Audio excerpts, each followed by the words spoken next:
ప్రజాగళం పేరుతో చంద్రబాబు నాయుడు గారు రాష్ట్ర వ్యాప్తంగా పర్యటిస్తున్నారు.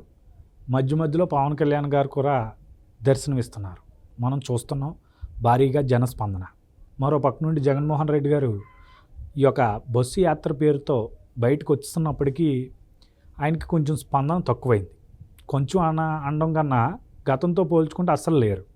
ఒక రకంగా వచ్చే కొంతమంది కూడా చుట్టూరు ఉండే 100 మంది వాలంటీర్లు మినహాయిస్తే చాలా అట్టర్ ఫ్లాప్గా ఈరోజు ఆ సభ కనిపిస్తుంది. అంటే ఆ యాత్ర మొత్తం అలా కనిపిస్తుంది. సో ఎలా చూడాలి అంటే ఈ యొక్క జనం వచ్చే తీరుతోనే మనం రేపు రాబోయే ఫలితాలను మనం ప్రిడిక్ట్ చేయొచ్చు అంటారా, లేదంటే రేపొద్దున మార్పు చేర్పులైనా జరిగే అవకాశం ఉంటుంది అంటారా? అంటే జనం రాకపోయినా మళ్ళీ జగన్మోహన్ రెడ్డి గారి వైపే ఓటేసే అవకాశం ఉంటుంది అంటారు.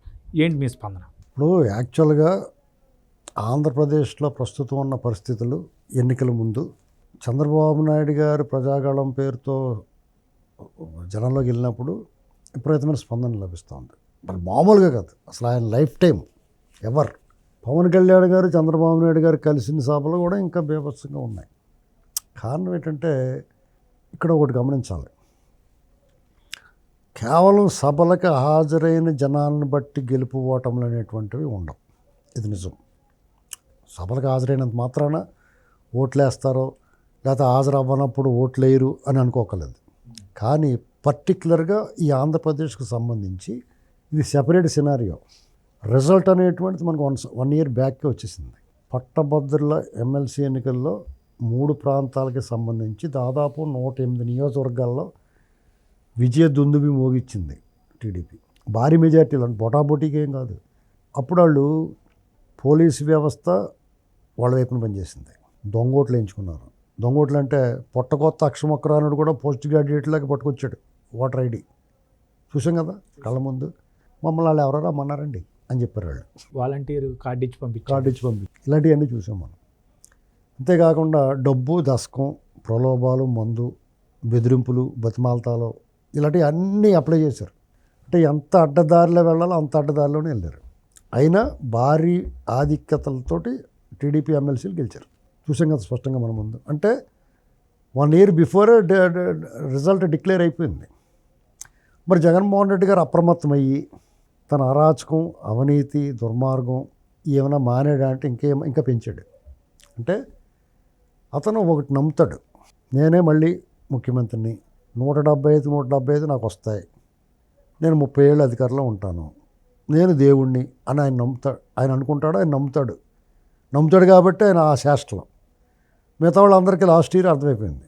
సీనియర్ నాయకులందరికీ వారు బాబు ఇదే తేడాగా ఉందరు బాబుని, ఎక్కడ దుకాణం సర్దుకుని అటు ఇటు మారి వాడు అసంతృప్తి తీవ్రంగా ఉన్నవాళ్ళు అందరూ మారిపోయారు. కొంతమంది సైలెంట్ అయిపోయారు. మరి జనాదరణ విషయంలో 2.5 ఏళ్ల క్రితమే జనాదరణ తగ్గింది జగన్మోహన్ రెడ్డికి.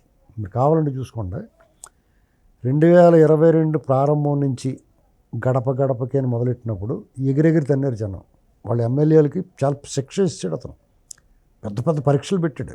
గడప గడపకి పంపించాడు. సామాజిక చైతన్య యాత్ర అని పంపించాడు. ఇంకో బస్సు యాత్ర అని అది పంపించాడు. స్టిక్కర్ల కార్యక్రమం ఒకటి పెట్టాడు. ప్రజల వద్దకి ప్రభుత్వం అని పెట్టాడు. ఇలా రకరకాలు చేశాడు.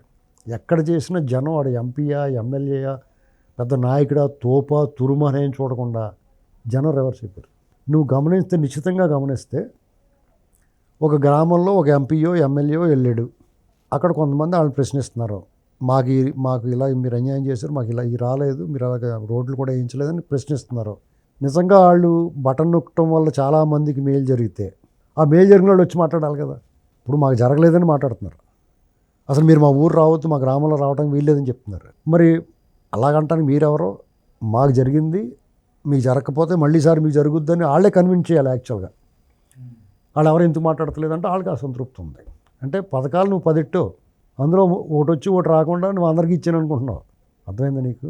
ఇప్పుడు ఒక విందు భోజనం ఉంటుందయ్యా, 4 రకాల స్వీట్లు వేస్తాడు.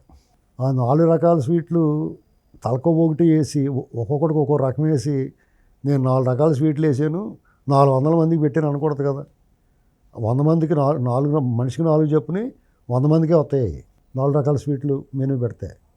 కానీ నువ్వు 400 మందికి తలకో ఒకటి వేసి నేను 4 రకాల స్వీట్లు 400 మందికి పెట్టాను అంటే అది ఎలా, ఎంతవరకు కరెక్ట్? అది పక్కన వాళ్ళు చెప్పుకుంటారు కదా, ఎరా నీకు లడ్డు వచ్చిందా, రాలేదు, ఎరా నీకు కాజా వచ్చిందా, రాలేదు, ఇలా చెప్పుకుంటారు కదా. అవునా కదా? సేమ్ అంతే సింపుల్. నేను అర్థం అవుతుందని చెప్తున్నాను. అమ్మఒడి లేదా ఇంకో ఒడి, ఆ ఒడి, ఈ ఒడి, కొంతమందికి వచ్చి కొంతమందికి రాలేదు. నీకు పెడితే అందరికీ పెట్టి లేకపోతే పెట్టకపోతే నీకు కడుపు మండిపోద్ది. పక్కన ఉన్నవాడు కాడికి వచ్చి రావత వాళ్ళు తట్టుకోలేరు. కాబట్టి ఆ పథకాలన్నీ ఫెయిల్. అతను ఏదో అనుకుంటున్నాడు నేను ఇన్ని లక్షలు వేసేసానని. నువ్వు 11 లక్షల కోట్లు అప్పు తెచ్చి 2.5 లక్షల కోట్లు పంచి మిగతా డబ్బు ఏం చేసావు వాళ్ళకి తెలీదా? స్టేట్ రెవెన్యూ పెరిగింది ఇసుక వల్ల, మద్యం వల్ల, కరెంటు బిల్లులు, ఇంటి పన్నులు, చెత్త పన్నులు, భూమి రిజిస్ట్రేషన్ పన్నులు అన్ని రకాలు పెంచేసి నువ్వు స్టేట్ ఆదాయం పెంచుకుని దాంతో స్టేట్ నడిపించాలా. ఏ రోజు 1 తారీఖు జీతం ఇచ్చావా? ఆయన చంద్రబాబు గారు ఇవ్వలేదా? ఆయన 2 లక్షల కోట్లే కదా చేసాడు. ఆయన 1,25,000 కోట్లే చేసాడు ఒక రకంగా చెప్పాలంటే. అంతకుముందు ఒక 90,000 కోట్లు, 1,00,000 కోట్లు ఉన్నది. అంతా కలిపి 2,25 అయింది ఆయన దిగిపోయేటప్పటికి. ఆయన 1 తారీఖు జీతం అంటే 29నే ఇచ్చా అంటే ఉద్యోగుల దగ్గర ఫెయిల్ అయ్యాడు అతను. సిపిఎస్ రద్దు ఫెయిల్ అయ్యాడు. అంగన్వాడీలకి, ఆశా వర్కర్లకి జీతం పెంచుతానో ఫెయిల్ అవ్వవు. చంద్రబాబు నాయుడు గారు ఏకంగా 10,000 చేస్తే నువ్వు 1000 పెంచావు, నేనే పెంచానని చెప్పుకున్నావు. చంద్రబాబు నాయుడు గారు పెన్షన్లు పెంచాడు. 200 నుంచి 1000, 1000 నుంచి 2000 చేశాడు కదా. అన్న క్యాంటీన్లు పెట్టాడు, 5 రూపాయలకి అన్నం పెట్టాడు. చంద్రన్న బీమా ఇచ్చాడు. చంద్రన్న బీమా మళ్ళీ చెప్తున్నాను నేనండి, సహజ మరణం పొందితే వాళ్ళకి మట్టి ఖర్చులు ఇచ్చి 2 లక్షల రూపాయలు చెక్ ఇచ్చేవారు 10 దిన కర్మ అయ్యే లోపల. యాక్సిడెంట్లో పోతే మట్టి ఖర్చులు పూర్తిగా ఇచ్చి 10,000 ఇచ్చి 5 లక్షల రూపాయలు చెక్ ఇచ్చేవారు 10వ రోజు పూర్తి అయ్యేటప్పటికి. ఇంటి బటికలు ఇచ్చేవారు అందంగా. రేషన్ డీలర్లో నెలంతా ఇచ్చేవారు వాళ్ళు. నువ్వు ఎప్పుడు వెళ్తే అప్పుడు, నీకు ఎప్పుడు ఖాళీ ఉంటే అప్పుడు తెచ్చుకునేలాగా. ఇప్పుడు రేషన్ డీలర్ పట్టుకొట్టో పనికి మళ్ళీ బ్యాచ్ని తయారు చేసి వాళ్ళు ఇంటికి పట్టుకెళ్ళి ఆ వీధి చివరిలో గంట కొడుతున్నారు. దానికి రేషన్ డీలర్లకు పెద్ద డిఫరెన్స్ ఏముంది? అవునా కదా? ఇలాంటి మొదట్లో విచిత్రంగా అనిపిస్తాయి కొత్తగా మార్చినప్పుడు. తర్వాత అంత ఏట్రా ఇది అన్నట్టు అందరికీ అర్థమైపోయింది. ఇదంతా డొల్ల, ఇందులో ఏమీ లేదు అని వాళ్ళకి పూర్తిగా అర్థమైన తర్వాత వెగట వస్తుంది. అంటే ఇతను సాధారణంగా వేధింపులు లేకుండా చేతగాని దద్దమ్మ పరిపాలన చేస్తే అదో రకం తెలవ చేసాడు అనుకోవచ్చు. నువ్వు ఇంటెన్షనల్గా కొన్ని తెలివితేటలేని తక్కువ, దొంగతనాల్లో బ్రహ్మాండమైన తెలివితేటలు కదా. మధ్యలో డిజిటల్ పేమెంట్ లేకుండా డబ్బు క్యాష్ అండ్ క్యారీ అంటున్నావు. అక్కడ ఎంత తెలివిగా దొబ్బేస్తున్నావు. ఇసుక ఫ్రీగా ఇచ్చి కూడా అయినా ఇసుక పోన్నాళ్ళు లేదని చేసి వాళ్ళు కడుపు కొట్టేసావు. వాళ్ళు ఆత్మహత్యలు చేసుకునే స్టేజ్కి వెళ్ళిపోయారు. నిర్మాణ రంగం కుదేలైపోయింది. కాంట్రాక్టర్లు మటాష్ అయిపోయారు. కార్మికులకైతే కూళ్ళు లేకుండా పోయారు. పైగా మద్యం రేట్లు ఎడాబేడా అనమాట. ఇల్లు ఒళ్ళు 2 కొల్ల అయిపోతుంది. నాసి రకం మద్యం. ఒక దాంట్లో కాకపోతే ఒక దాంట్లో నువ్వు మంచి పని ఇది చేసేటం అంటాం లేదు. లాండ్ ఆర్డర్, వేధింపులు, వెంటాడ్డాలు, అమరావతి అసలు ఇక ఆ శాపం వాళ్ళ శోకం ఇంక ఇతను వదిలిపెట్టదు.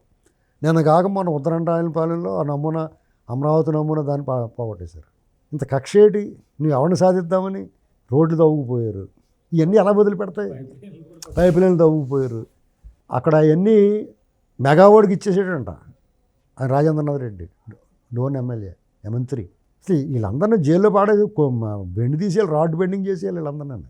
అసలు వీళ్ళు బాబు గారు సొమ్ములాగానే అడ్డగోలు ఎవరు అధికారులు కూడా సహకరిస్తున్నారయ్యా నిజంగానే.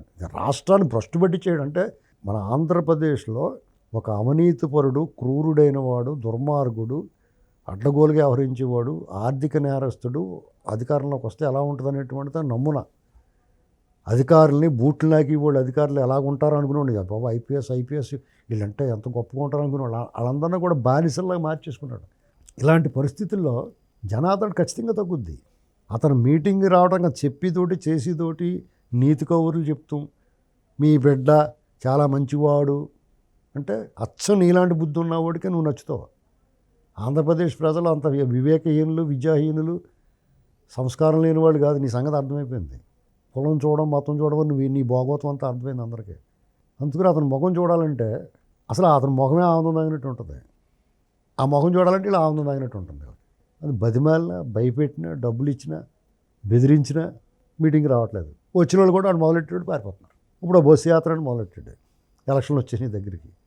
వైనాట్ 175 అన్నాడు. వీళ్ళ మైండ్ గేమ్ అనమాట. టీడీపీ వాళ్ళకి అసలు కింద జారిపోయి ఉన్నాయి అన్నీ. వాళ్ళు ఇంకా భయపెట్టడానికి చంద్రబాబు గారిని టార్గెట్ చేసి, లోకేష్ గారిని టార్గెట్ చేసి ఇవన్నీ చేసేటప్పటికి వీళ్ళు భయవేసి ఉంటుంది. అది ఎన్నాళ్ళు ఉంటుంది? పేక మేడ నువ్వు ఎన్నాళ్ళు ఉంటుంది? గాలి ఎత్తే పడిపోద్ది. ఇప్పుడు అతను పులివెందులకే ముప్పు వచ్చింది. ఇతను వైనాట్ కుప్పం అనగానే పులివెందుల్లో ఎమ్మెల్సీకి మెజార్టీ వచ్చింది. జనం చెప్తున్నారు పక్క నుంచి, నువ్వు ఎక్కువ మాట్లాడకరా బాబు, ఒక చిన్న గీత పడితే దానికి బోండా బొమ్మని ఇరికిచ్చేస్తాను చూస్తున్నారు. పాపం ఒడ్డు కుర్రోళ్ళు వాళ్ళకి ఏం తెలుస్తుందండి. పైగా పెద్ద ఫ్లాష్ అయిన పైల్స్ ఆపరేషన్ చేయించుకున్నట్టుగా 10 మంది డాక్టర్లు దానికి సిగ్గేయట్లేదు వీళ్ళకి. ఇప్పుడు కాశీ వెళ్ళి సిగ్గుశారం మానవ మర్యాదని వదిలేయడుకుంటున్నాను నేను. అలా వదిలేస్తేనే అలా చేయగలడు. మళ్ళీ బస్సులో ముసిముసి నవ్వులు నవ్వకుండా సిగ్గు లేకుండా ఉన్నాయి. అదే పెద్ద గాయం అన్నట్టు కానీ పెద్ద ప్లాస్టర్.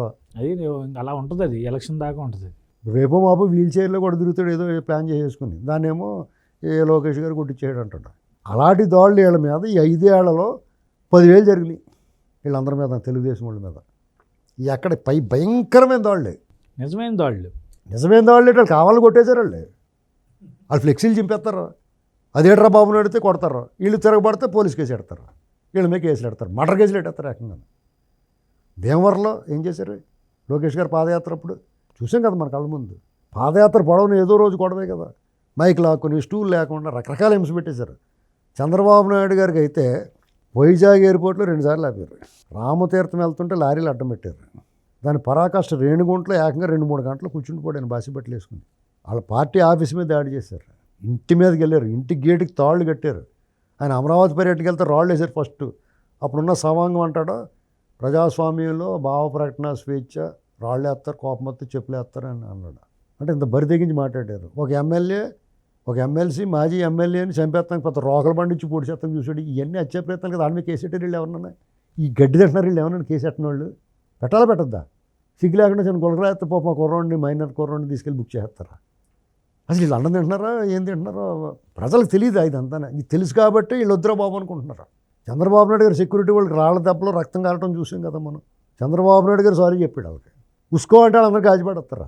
బాధ్యత ఉన్నవాడు కాబట్టి, ప్రేరేపితం కాబట్టి అది వాళ్ళందరూ కావాలని ఉద్దేశపూర్వకంగా చేయించారు కాబట్టి పిల్లలు బలవ్వకూడదని నేను అంగళ్ళు.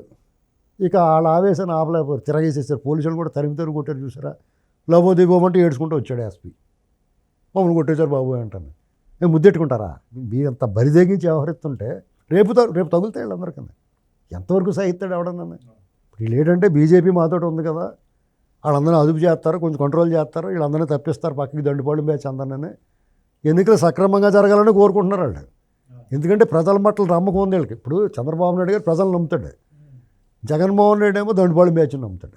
వీళ్ళిద్దరికి డిఫరెన్స్ ఇదే. ఎందుకంటే ప్రజలకు ఒక్క మేలు అతను చేయలేదు, ఈయనకి మేలు చేసిన చరిత్ర ఉంది. సంక్షేమ అభివృద్ధిని పరిగెట్టించాడు ఆయన. ఆ కాన్ఫిడెన్స్ వేరే లెవెల్లో ఉంటుంది. ఆయన ఇప్పటికీ నమ్ముతాడు, ప్రజలు నమ్ముతాడు. వాళ్ళు స్వేచ్ఛగా ఓటేనిస్తే వాళ్ళు అని ఘన విజయం సునామీ వస్తుంది. జగన్మోహన్ రెడ్డి గారిది ఏంటి, నేనేమి ఆయనకి తెలుసు, డబ్బులు పారేసాం కదా అని అన్నాడు కదా సజ్జల రామకృష్ణారెడ్డి. డబ్బులు పారేస్తాం, పెన్షన్ 4 రూపాయలు పారేస్తాం అన్నాడు.